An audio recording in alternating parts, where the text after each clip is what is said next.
Assalamualaikum warahmatullahi wabarakatuh.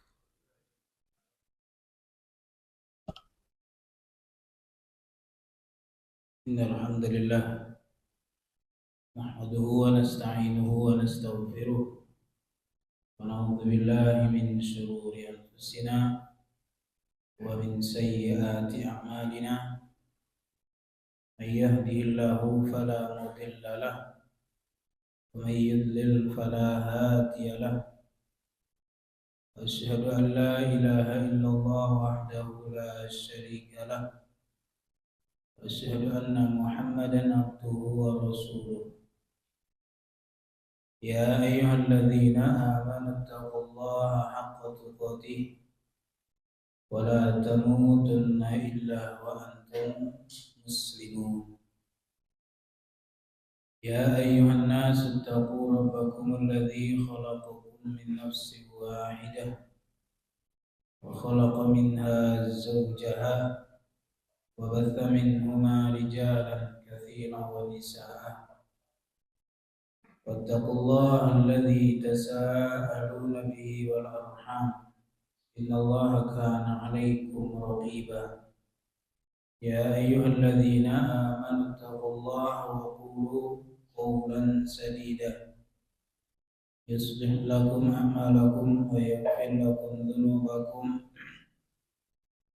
ومن يطع الله ورسوله فقد فاز فوزا عظيما.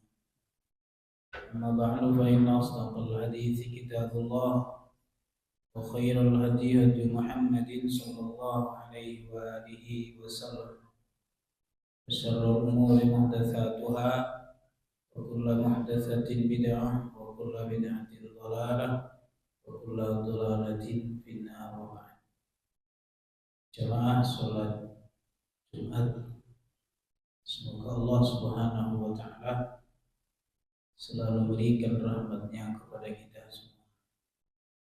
Karena dari rahmat Allah Subhanahu wa taala kita bisa hadir di salah satu dari rumah Allah Subhanahu wa taala untuk menjalankan kewajiban kita, yaitu mengerjakan sholat Jumat berjamaah.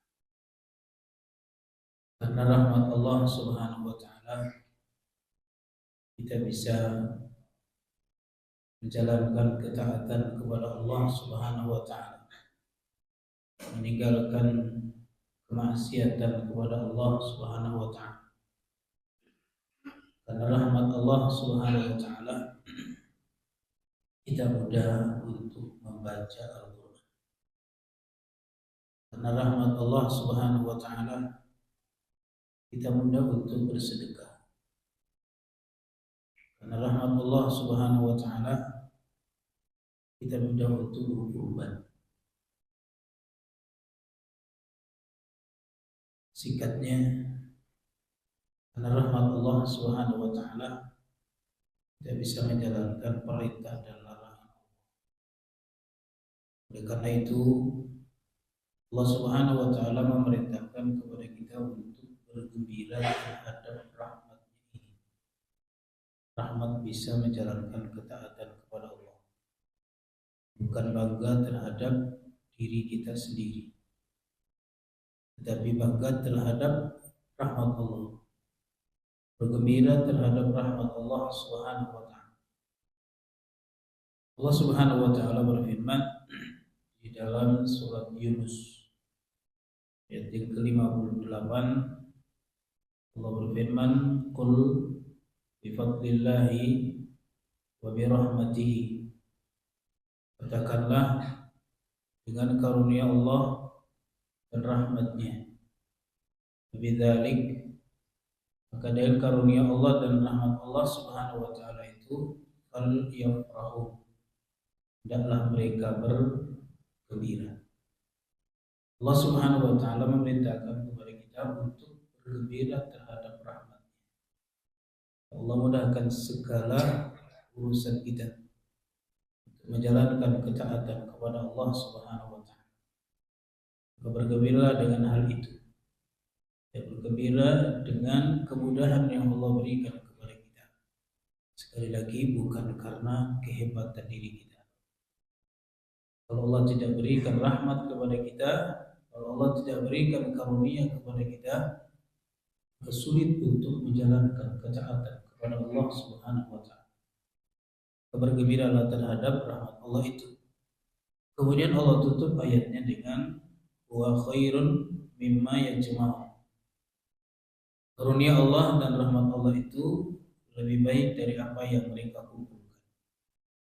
Apa yang kita kumpulkan sekarang?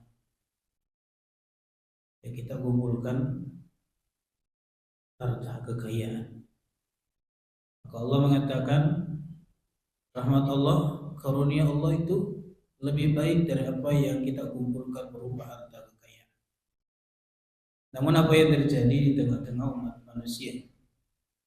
Manusia mengukur kebahagiaan, manusia mengukur keselamatan hanya dilihat dari harta kekayaan.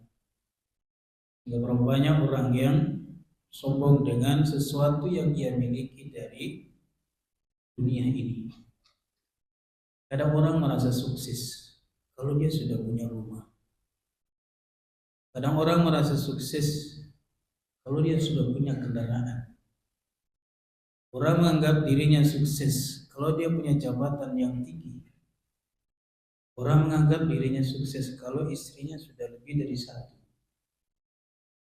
Ya, semua itu hanya ukuran dunia semata. Apa firman Allah atau bagaimana Allah berbicara tentang kehidupan dunia? Coba kita ukur harta kekayaan. Yang umumnya manusia itu tertipu dengan hal ini. Bahkan kadang dengan harta kekayaan dia bisa menzalimi siapa saja. Sombong di tengah-tengah manusia. Karena dengan harta kekayaan itu, dengan uang yang perintah siapa saja. Padahal semua itu hanya perkara sebagaimana yang Allah sebutkan ini.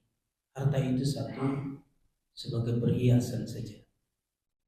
Al-malu wal banun zinatul hayatid dunia. Harta dan anak-anak hanyalah perhiasan saja. Perhiasan dunia. Bagaimana sih perhiasan itu? Kita buat rumah selesai, kemudian tinggal mengecatnya. Kita panggil, Bu, ini warnanya seperti apa? Maka istri berikan pilihan yang indah seperti ini, bagus, Pak. Maka kita ngecat rumah itu, indah, kelihatan indah. Tapi berjalan waktu akan hilang hiasan itu. Itulah kehidupan dunia. Sebentar saja hilang. Dan manusia bangga dengan sesuatu yang merupakan perhiasan kehidupan dunia. Yang kedua, harta sebagai ujian. Ya, harta sebagai ujian. Allah Subhanahu wa taala berfirman, "Innama amwalukum wa auladukum fitnah." Sesungguhnya hartamu, anakmu hanyalah cobaan. Dan kalau kita bicara harta sebagai cobaan, Allah uji semua hambanya. Baik orang yang soleh atau orang yang salah, orang yang taat atau orang yang tidak taat. Kalau kita bicara harta kekayaan, Allah uji semua. Nabi yang paling kaya siapa? Nabi Sulaiman. Allah berikan ujian kepada Nabi Sulaiman. Ketika istana Ratu Balqis pindah di hadapannya, apa kata Nabi Sulaiman? Hadza min fadli rabbi. Ini adalah karunia dari Tuhanku. Liyabluwani ashkur am akfur. Tuhan saya menguji saya, apa saya jadi hamba yang bersyukur atau hamba yang kufur? Nabi Sulaiman tidak berkata kekayaan ini sebuah kesuksesan, tidak. Allah ingin menguji saya, apa saya jadi hamba yang bersyukur atau hamba yang kufur? Sebatas itu saja. Apa yang kita miliki dari kehidupan dunia ini? Ujian. Allah ingin menguji kita, apa kita jadi hamba yang bersyukur atau hamba yang kufur? Nabi Ayub alaihissalam, sebelumnya beliau kaya raya, tapi Allah berikan ujian, kekayaan diambil satu persatu, anaknya diambil, kemudian Allah berikan penyakit pada dirinya, 18 tahun sakit. Ya, 18 tahun sakit. Ini Nabi Allah Subhanahu wa taala, kekayaan Allah hampir semua. Tetapi Nabi Ayub sabar dalam menghadapinya. Subhanallah, biasa. Ini Nabi Allah Subhanahu wa taala diuji oleh Allah Subhanahu wa taala. Sehingga ketika Allah Subhanahu wa taala sudah berikan kesembuhan kepada Nabi Ayub alaihissalam. Allah turunkan belalang dari langit berupa emas. Ya, Allah turunkan belalang dari langit berupa emas. Kemudian Nabi Ayub mengambil belalang itu, kemudian dia masukkan ke dalam bajunya. Allah bertanya kepada Nabi Ayub alaihissalam, apakah engkau puas dengan hal itu? Puas dengan emas tadi itu? Apa jawab Nabi Ayub alaihissalam? Tidak ada orang yang puas dengan rahmatmu, bukan emas. Tidak ada seorang pun yang puas dengan rahmatmu. Apa rahmat Allah berkaitan dengan harta kekayaan? Allah buka hati kita menjadi hamba yang bersyukur kepada Allah Subhanahu wa taala. Itu rahmat yang terbesar. Apa artinya harta kekayaan bertumpuk di rumah tapi tidak ada rasa syukur kepada Allah Subhanahu wa taala? Tidak ada gunanya. Tidak ada orang yang puas dengan rahmat Allah Subhanahu wa taala. Kalau kita bicara harta sebagai ujian Nabi kita Muhammad sallallahu alaihi wasallam. Aisyah bercerita kepada kita tentang kehidupan beliau bersama keluarganya. Keluarga Nabi Muhammad tidak pernah kenyang dengan makan gandum 3 hari berturut-turut sejak Nabi kita Muhammad SAW menginjakkan kaki pertama di kota Madinah sampai kembali kepada Allah Subhanahu wa taala. Kalau kita mengukur kebahagiaan, kalau kita mengukur kesuksesan dengan harta kekayaan, Nabi kita tidak sukses, Nabi kita tidak bahagia. Maka itu bukan ukuran kesuksesan, itu hanya ujian bagi kita semua. Maka siapa yang punya harta kekayaan, ingat itu ujian. Siapa yang Allah tahan harta kekayaan, itu juga ujian.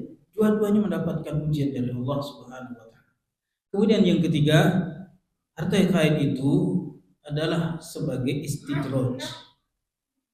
Ya, istidraj dari Allah Subhanahu wa taala bagi orang-orang yang lalai dalam menjalankan ketaatan kepada Allah Subhanahu wa taala ini dan berbahaya. Ya. Allah berfirman dalam surat Al-An'am ayat yang ke-44. Falamma nasu ma dzukiru bih.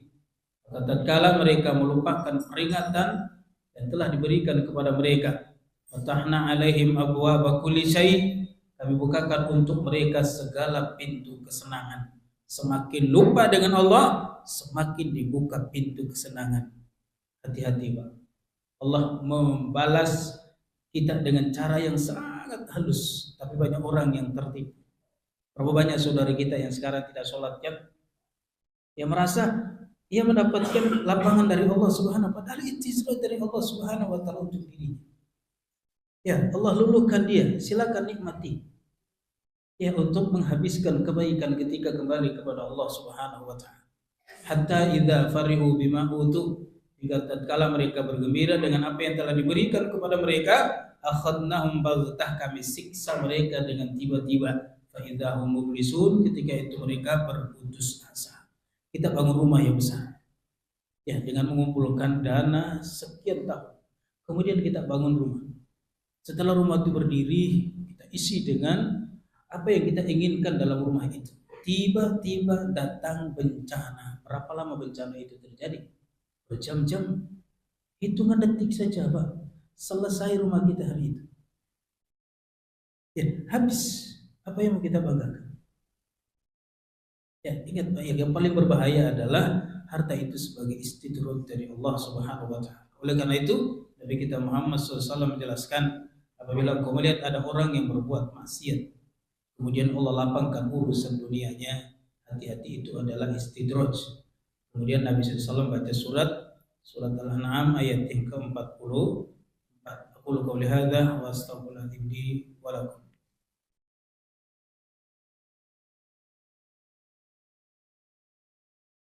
Alhamdulillahilladzi arsala rasulahu bil huda wa dinil haqq liyudhhirahu 'ala ad-dini kullih walau karihal musyrikun.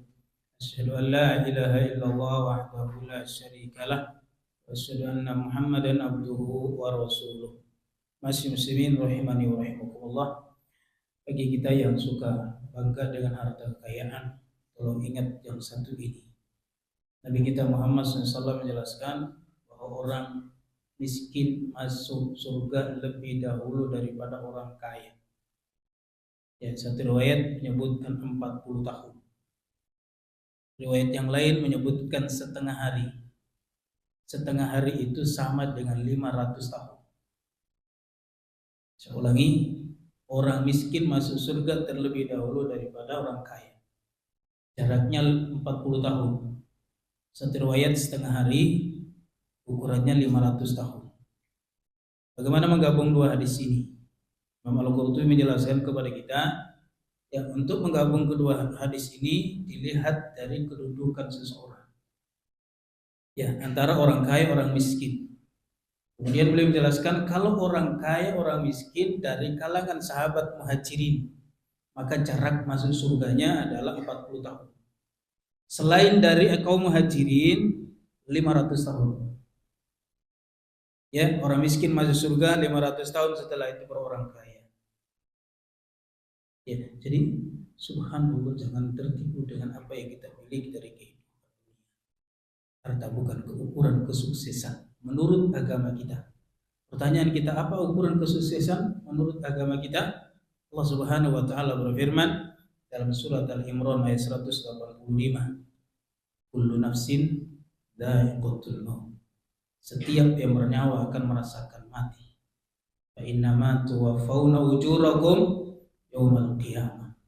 Sesungguhnya pada hari kiamat sajalah disempurnakan pahalamu. Ya, di akhirat baru disempurnakan pahala kita. Sekarang kita datang di tempat ini, di masjid ini, dengan berbagai macam keadaan kita yang berbeda-beda. Ya, pekerjaan kita berbeda-beda, jabatan kita berbeda-beda. Ya, urusan pahala nanti di akhirat, bukan ditentukan sekarang ini. Ya, maka ayo kita semua berlomba-lomba untuk mendapatkan sesuatu yang ada di sisi Allah Subhanahu wa taala. Bukan melihat pangkat kita, jabatan kita, tidak. Tetapi amal yang soleh yang diterima oleh Allah Subhanahu wa taala. Kemudian dalil kita adalah fa innama tuwaffawna ujurakum yaumal qiyamah. Kemudian faman suhsiha 'anil nar, siapa yang dijauhkan dari neraka, wa udkhilal jannah, dan dimasukkan ke dalam surga, apa kata Allah, faqad faz, itulah orang yang sukses. Orang yang sukses itu kata Allah, ketika kembali kepada Allah, dia dijauhkan dari neraka dan dimasukkan ke dalam surga. Itulah orang yang sukses. Apalah artinya punya jabatan tinggi, kemudian meninggal dunia dalam keadaan tidak masuk ke dalam surga, masuk ke dalam neraka. Fir'aun sebagai pelajaran bagi kita. Apalah artinya kita memiliki harta kekayaan yang berlimpah, tapi ketika kembali kepada Allah justru masuk neraka. Fir'aun jadi teladan, Qarun jadi teladan bagi kita. Maka orang yang sukses adalah orang yang dijauhkan dari neraka dan dimasukkan ke dalam surga oleh Allah Subhanahu wa taala. Dan semua itu tergantung kepada kita semua. Alhamdulillah, Allah Subhanahu wa taala berikan kesempatan hidup kepada kita. Maka mari kita manfaatkan dengan sebaik-baiknya untuk mempersiapkan bekal kita menuju kesuksesan yang ada di sisi Allah Subhanahu wa taala, yaitu di akhirat. Mudah-mudahan kita semua dijauhkan Allah dari neraka dan dimasukkan ke dalam surga oleh Allah Subhanahu wa taala dengan amal soleh yang kita kerjakan. Allahumma shalli ala Muhammad wa ala ali Muhammad kama shallaita ala Ibrahim wa ala ali Ibrahim innaka Hamidum Majid. Wa barik ala Muhammad wa ala ali Muhammad kama barakta ala Ibrahim wa ala ali Ibrahim innaka Hamidum Majid. Allahumma ighfir lil muslimina wal muslimat wal mu'minina wal mu'minat al ahya'i minhum wal amwat. Rabbana zalamna anfusana wa illam taghfir lana wa tarhamna lanakunanna minal khasirin. Rabbana la tuzigh qulubana ba'da idh hadaitana wa hab lana min ladunka rahmah innaka antal wahhab. Allahumma inna ala dzikrika wa syukrika wa husni ibadatika. Allahumma inna ala dzikrika wa syukrika wa husni ibadatika. Rabbana atina fid dunya hasanah wa fil akhirati hasanah wa qina adzabannar. Alhamdulillahirabbil alamin. Aqimish shalah.